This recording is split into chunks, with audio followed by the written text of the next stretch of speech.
Capítulo 17. O interrogatório de Pedro. Pedro foi intimado para comparecer à delegacia.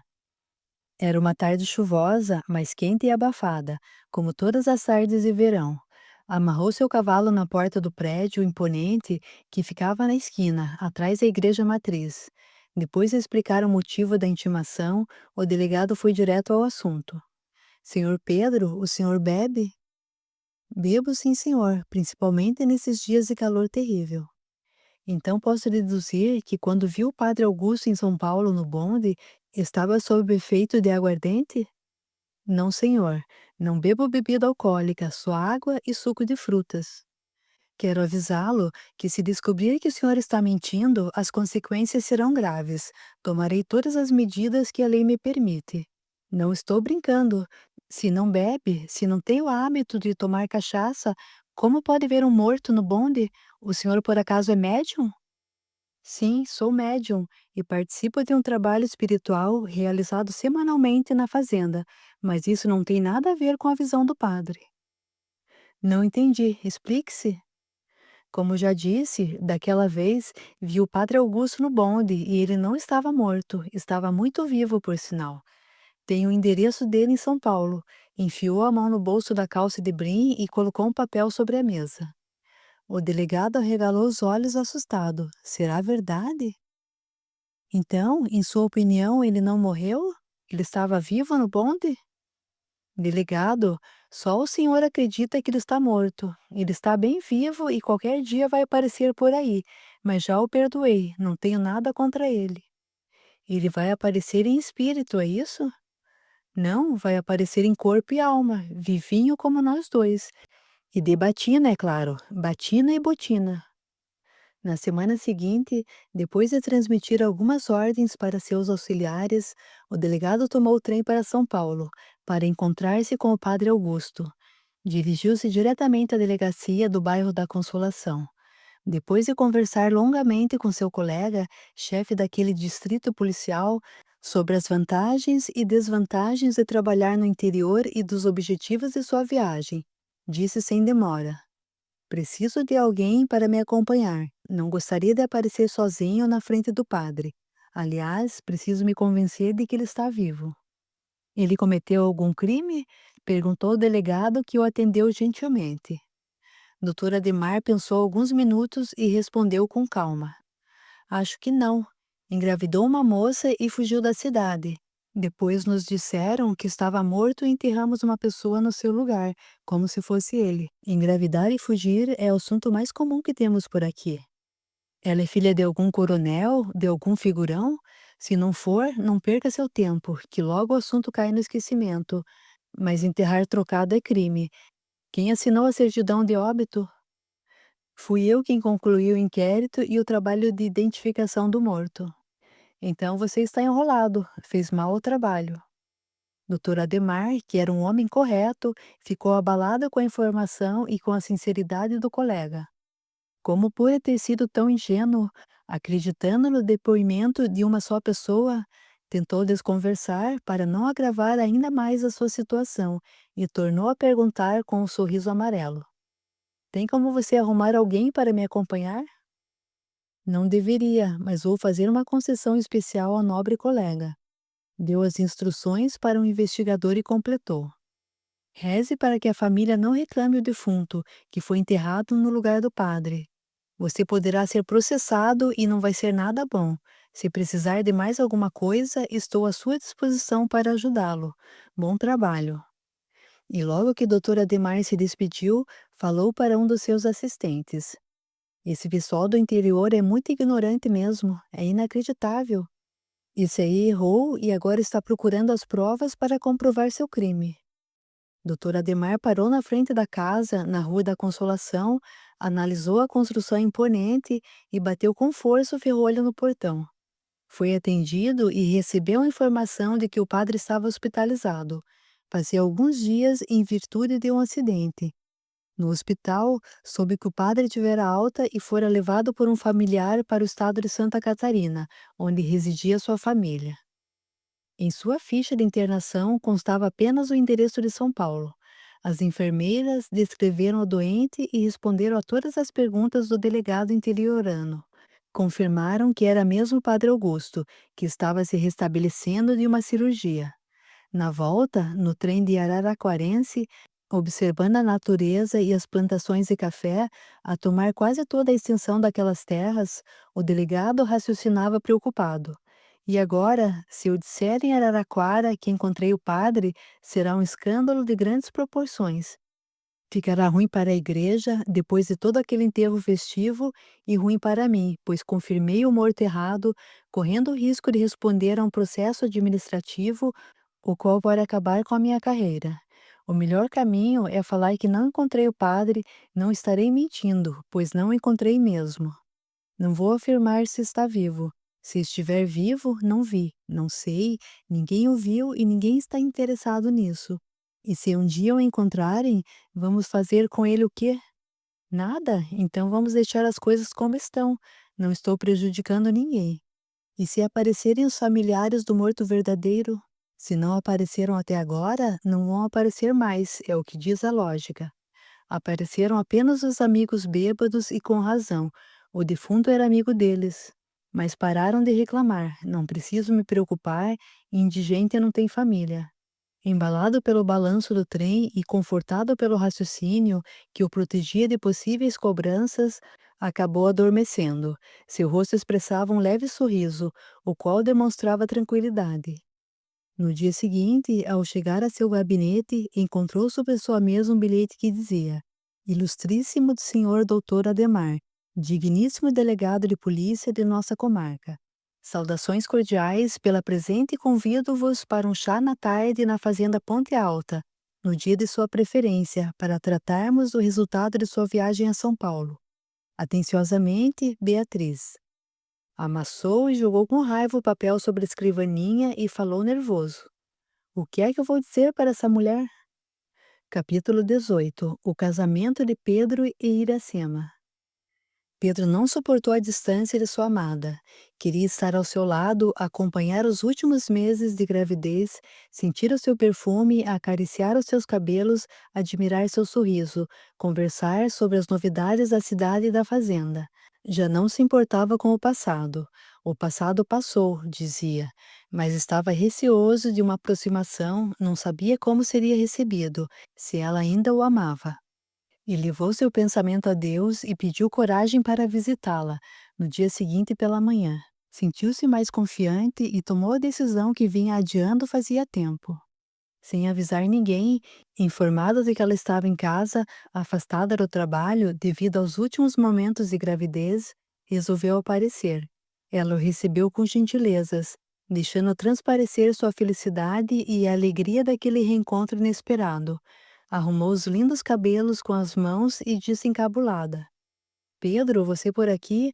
Nunca imaginei que viesse me visitar depois de todas as coisas que falei. Poderia ter avisado para que pudesse me arrumar. Pedro não disse nada, apenas aproximou-se sorrindo e abraçaram-se felizes, matando as saudades de meses de separação. Com o coração explodindo de emoção, não resistiu, deixou extravasar seu amor e beijou-a demoradamente. Sem pensar, vencido pelo amor que os unia, falou emocionado: Iracema, quer casar comigo? É tudo que eu mais queria na vida. Estou arrependida do meu passado e se você me aceita assim do jeito que estou, aceito também casar com você. E passou a mão pela barriga enorme para mostrar o estado em que estava. O parto estava sendo esperado para as próximas semanas. Então vamos rapidamente tomar as providências no cartório da cidade, antes da chegada do nosso filho. Quando disse nosso filho, ela começou a chorar. Sim, Iracema, nosso filho. Tenho sonhado com ele quase todos os dias, com nossas brincadeiras em casa, as correrias no quintal. Já sei como será nosso lar. Tenho vivido nele, estou feliz por ter realizado esse sonho, por você me aceitar como seu marido nessa existência. Iracema, eu te amo muito, mais do que tudo na vida, e só desejo uma coisa: que você seja muito feliz. Farei de tudo que estiver ao meu alcance para a sua felicidade. Durante os meses em que estiveram separados, Beatriz conversava com os dois jovens e os aconselhava a uma reaproximação. Sempre que podia, ela os preparava para o reencontro. Se vocês se amam, para que viver assim? Dizia. Pedro, esse espírito que vai nascer é antes de tudo filho de Deus. O que está esperando para recebê-lo como seu filho? Se você ama Iracema, abrace os dois. Quando soube da notícia do casamento, a fazendeira exultou de alegria e providenciou uma casinha só para eles. A felicidade foi geral, todos se alegraram, e foi marcada a data do enlace depois de cumpridos os proclamas do cartório. Dali a um mês poderiam se casar. E assim foi feito. Pedro não queria casar-se na igreja. Com a concordância dela e a compreensão dos pais de ambos, o casamento seria apenas no cartório. Explicava a quem perguntasse que não existe casamento espírita, estava unicamente cumprindo a lei dos homens e o ensinamento de Jesus. Dai a César o que é de César, pois o Espiritismo não institui sacramentos, cerimônias, rituais ou dogmas. Quando dois seres estão unidos pelos laços do amor, estão sendo abençoados por Deus, pois o que vale é o amor, a lei que rege o universo. A comemoração seria realizada embaixo de um abacateiro, ao lado da casa onde iriam morar. No dia marcado, compareceram muitos parentes e amigos dos noivos. O local foi enfeitado com lindas flores e rosas colhidas nos jardins da fazenda. Alguns estavam preocupados com o adiantado estado de gravidez da noiva, mas ela estava disposta, muito feliz. Pedro e Iracema respondiam carinhosamente a todos os que foram cumprimentá-los naquela tarde de verão, protegidos pela sombra das árvores, que formavam um ambiente radiante e acolhedor, de muita alegria e paz. A casinha dos noivos, enfeitada de flores, estava lotada de amigos queridos. A felicidade estava estampada no rosto de todos os convivas. O ato civil foi realizado pelo cartorário ao ar livre, a pedido de Beatriz, com a maior simplicidade possível. Na sala estreita e lotada, um velho conhecido, participante das reuniões espíritas, pediu uns instantes de silêncio e fez comovedora prece, pedindo aos espíritos superiores pela felicidade dos nubentes. Iracema optou por vestir-se de branco num belo vestido costurado às pressas por uma costureira da fazenda, mas fez questão de bordar toda a gola e uma faixa central com flores num tom celeste, que a deixou linda como uma princesa. Os cabelos soltos, levemente ondulados, estavam presos por uma tiara de flores do campo. Não precisaria seguir os costumes da época, usando a roupa tradicional das noivas, pois seu sorriso iluminava como raios de luz todo aquele ambiente que estava mergulhado nas bênçãos da espiritualidade superior. À noite, na casinha singela, reuniram-se novamente todos os convidados. Pedro foi abraçado por dois amigos que conheceu na prisão, que agora não mais bebiam e trabalhavam nas plantações de laranja, Tonho e Tonico. Um deles falou sorrindo: Será que o Pio foi convidado? Uma festa coroada de luz e alegria. Dona Beatriz disse algumas palavras aos noivos, que a ouviram respeitosamente e com incontida gratidão. Pedro agradeceu-lhe pela ajuda que receberam, desde que começaram a trabalhar na fazenda, pela oportunidade dos estudos, pelos sábios conselhos, com que Iracema concordava sorrindo agradecida. Um violeiro foi chamado e principiou a tocar com entusiasmos várias músicas regionais e conhecidas.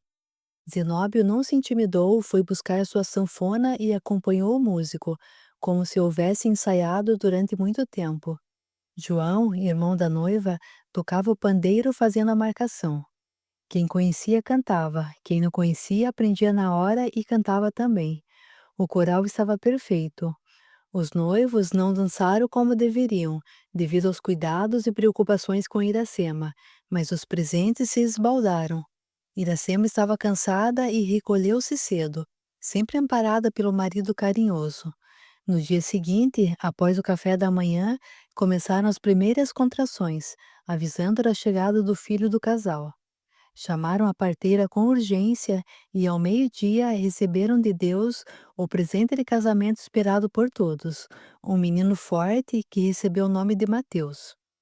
Quando estavam no plano espiritual, antes de se reencarnarem, Iracema e Pedro planejaram. Nota: o Livro dos Espíritos, questão 258, Quando no estado errante e antes de se reencarnar, o espírito tem a consciência e a previsão das coisas que lhe sucederão durante a vida? Resposta: ele próprio escolhe o gênero de provas que quer suportar e é nisso que consiste seu livre-arbítrio. Se casar e receber Mateus como filho, além de 2 outros espíritos necessitados de nova oportunidade na Terra. Porém, como sabemos, Iracema foi inconsequente e quase obrigou suas vidas a tomarem curso diferente. Graças ao amor de Pedro, que a compreendeu e perdoou, conseguiram se unir novamente e constituíram a família que planejaram. Tiveram 3 lindos filhos. Em vidas passadas, ela foi amante do padre Augusto, o que justifica a atração temporária que teve pelo pároco. Capítulo 19. A conclusão do inquérito. Dr. Adhemar estava receoso em atender o convite recebido da dona Beatriz, mas não tinha outra saída. Um pedido dela era uma ordem. Teria que revelar que o padre desaparecido estava vivo, que foi providencial sua viagem a São Paulo, que fazer prisões no curso das investigações é um procedimento perfeitamente normal, desde que existam indícios da prática do crime, que foi o que aconteceu com o Pedro. Já os beberrões foram presos por perturbação da ordem pública. Pronto, esquematizados os itens a serem discutidos. Agora restava enfrentar a mulher. Havia chovido pela manhã e o céu estava claro, com poucas nuvens. As flores enfeitavam todo o contorno do casarão da fazenda. Uma brisa contínua soprava do bosque e suavizava o calor daquela tarde. Dr. Adhemar foi muito bem recebido, com uma mesa recheada de bolos e bolachas, talheres de prata, porcelanas chinesas e toalhas de linho branco, bordadas com esmero pela Iracema, a mais jovem mãe da fazenda. Dona Beatriz, é uma honra atender seu convite. Quando voltasse de São Paulo, a senhora seria a primeira pessoa a quem eu iria comunicar minhas conclusões. E quais são suas conclusões, delegado? Perguntou a fazendeira curiosa. Padre Augusto não morreu, está vivo. Respondeu preocupado com a reação da anfitriã, que nem se importou com a informação. Todo mundo sabia disso, o Pedro, aqueles 2 senhores e eu. Também soube no curso das investigações, mas precisava confirmar pessoalmente e foi o que eu fiz. Agora preciso descobrir quem foi enterrado no lugar do padre, que pode ter sido o amigo daqueles bêbados. Bêbados não, não bebem mais. Graças a Deus, agora trabalham aqui na fazenda nas plantações de laranja, disse Beatriz, corrigindo o delegado. Vou mandar chamá-los. Dr. Adhemar cumprimentou-os educadamente, como não faria se não estivesse na presença da fazendeira, e observou a melhora na aparência deles, apesar de vestidos com as roupas dos trabalhadores rurais. Tonico, ainda amedrontado com a presença da autoridade policial, falou que o amigo morto chamava-se Pio Ferreira e não tinha familiares nem documentos. Combinaram que fariam uma declaração para o cartorário corrigir a certidão de óbito e que o caso estaria resolvido. Beatriz convidou-os gentilmente para participarem do chá e comerem daquelas deliciosas bolachas com as geleias da fazenda. Para os 2 trabalhadores foi um acontecimento inesquecível, para o delegado foi um insulto. Dona Beatriz, com um lindo sorriso matreiro, demonstrava que estava muito feliz observando seus convidados especiais.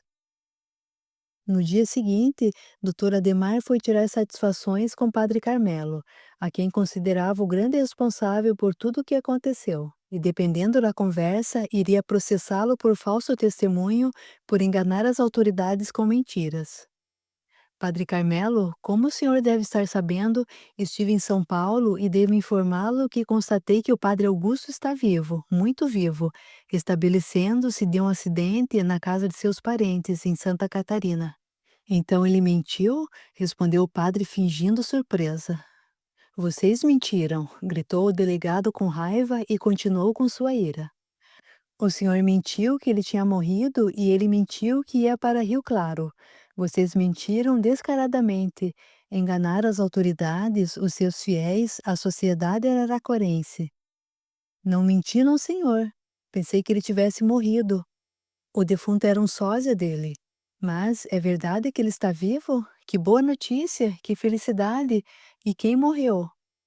Ainda não sei quem morreu, mas não foi o padre Augusto, como o senhor declarou. Doutor delegado, o senhor não pode divulgar essa descoberta, será uma vergonha para a igreja. Depois daquele enterro monumental, desmentir será um fracasso, uma desonra. O senhor informe quem morreu e mudamos a certidão de óbito, diretamente no cartório. Ninguém precisa saber dessas coisas, que não interessam a ninguém. Sabe como é a língua dos maledicentes, não podemos abalar a imagem da igreja perante o povo. Vou falar a verdade, custe o que custar. Que se dane a igreja, vou anunciar nos jornais, não gosto de mentiras, gritava o delegado colérico. Acalme-se, delegado, pense bem, não tome decisões precipitadas. Será ruim para o senhor, que sofrerá um processo administrativo, passará por incompetente.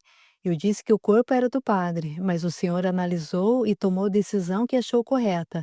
Fez um péssimo trabalho. Por que não chamou mais pessoas para examinar o defunto? A responsabilidade ficou exclusivamente em suas mãos. A conclusão foi sua. Pense bem, quem autorizou o enterro? O delegado começou a ficar pensativo, preocupado e ponderou. É verdade, deveria ter chamado mais pessoas, no mínimo 3. Não se preocupe, delegado, errar é humano. Eu errei pensando que fosse o padre Augusto e o senhor errou por não ampliar a investigação. Somos humanos, podemos cometer erros, mas não precisamos divulgar nossa burrice. Como assim? Só faremos alteração no cartório. Não vamos comprometer sua carreira nem a moral da igreja. Fica tudo do jeito que está tudo certo. Ninguém será prejudicado. Então está certo. E se cumprimentaram jubilosos pelo encerramento do inquérito. No dia seguinte, estavam informando no cartório o nome do defunto que morreu mesmo. Padre Carmelo escreveu uma longa carta para o padre Augusto de Maria, dando notícias de todo o ocorrido e pedindo que não retornasse a Araraquara para evitar um mal maior. Capítulo 20. A derrocada do café.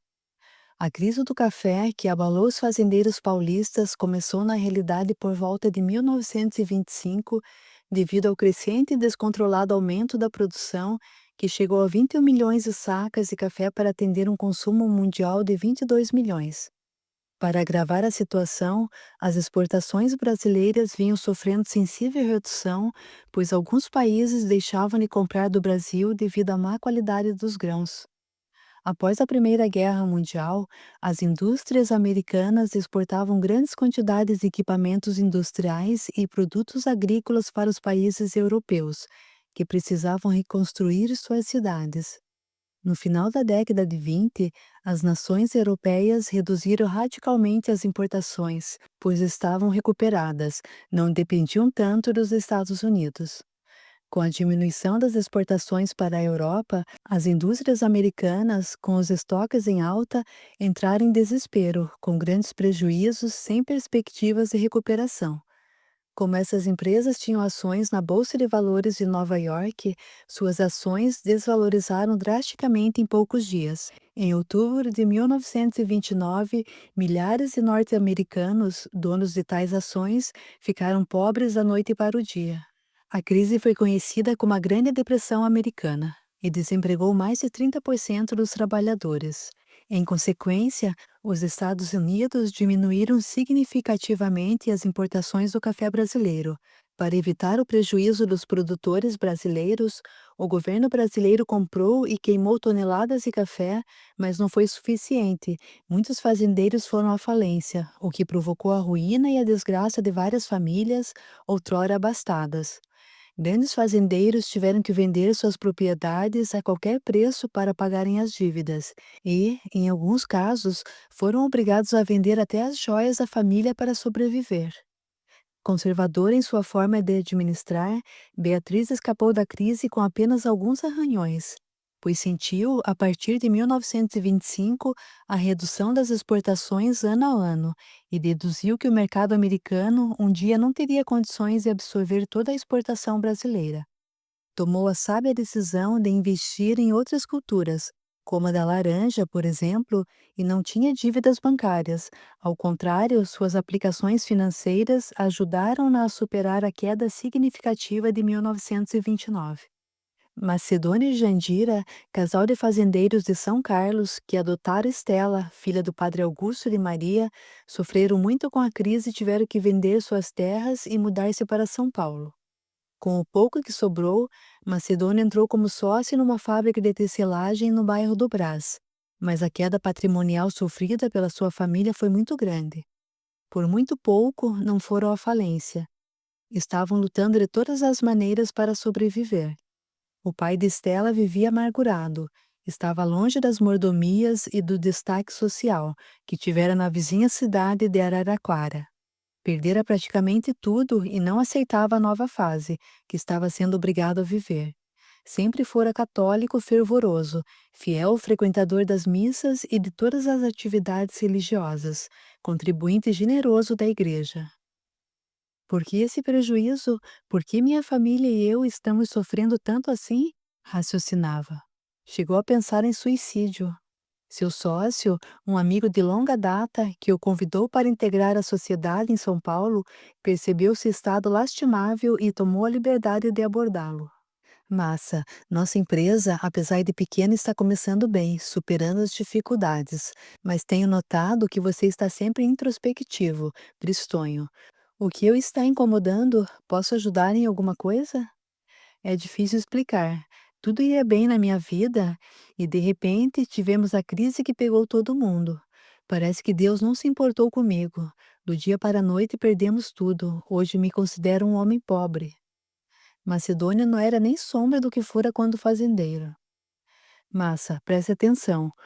O que é ser rico para você?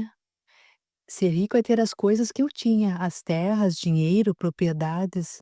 Ser rico é viver bem, poder gastar sem preocupações, disse o novo industrial com lágrimas nos olhos.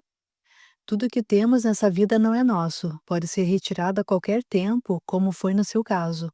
O que pode ser retirado não é nosso, não nos pertence. Não nascemos para acumular bens, nascemos para fazer o bem. Foi o que Jesus nos ensinou. Você não é cristão? Sou católico, sou cristão, mas é a primeira vez que estou ouvindo alguma coisa a respeito de Jesus, disse o fazendeiro. E Jesus disse mais: Eu venci o mundo e não venci no mundo, o que é bem diferente. Nós queremos vencer no mundo. Massa, nós estamos aqui de passagem. Os bens materiais não têm o valor que você acha que tem. São recursos que Deus colocou em nossas mãos para fazer todo o bem que estiver ao nosso alcance, para auxiliarmos aqueles que precisam mais do que nós. Sua riqueza é o bem que você faz, nunca se esqueça disso. Quando Jesus disse que deveríamos acumular tesouros, que as traças não corroem nem os ladrões roubam, estava ensinando que precisamos acumular riquezas da alma e não bens materiais, que são perecíveis e passageiros. O homem não possui de seu senão o que pode levar desse mundo. Nota: capítulo 16. Não se pode servir a Deus e a Mamon. O Evangelho segundo o Espiritismo, item 9. A verdadeira propriedade. Jesus disse ainda que nem só de pão vive o homem. Nota: Mateus capítulo 4, versículo 4. Isto é, precisamos do alimento espiritual, que a gente esquece ou coloca em segundo plano. Macedônio ficou surpreso com os conhecimentos do sócio. Estou me sentindo melhor só de ouvir isso que você está falando. Conheço muito pouco de Jesus ou quase nada. Onde você aprendeu essas coisas? Num centro espírita próximo de minha casa.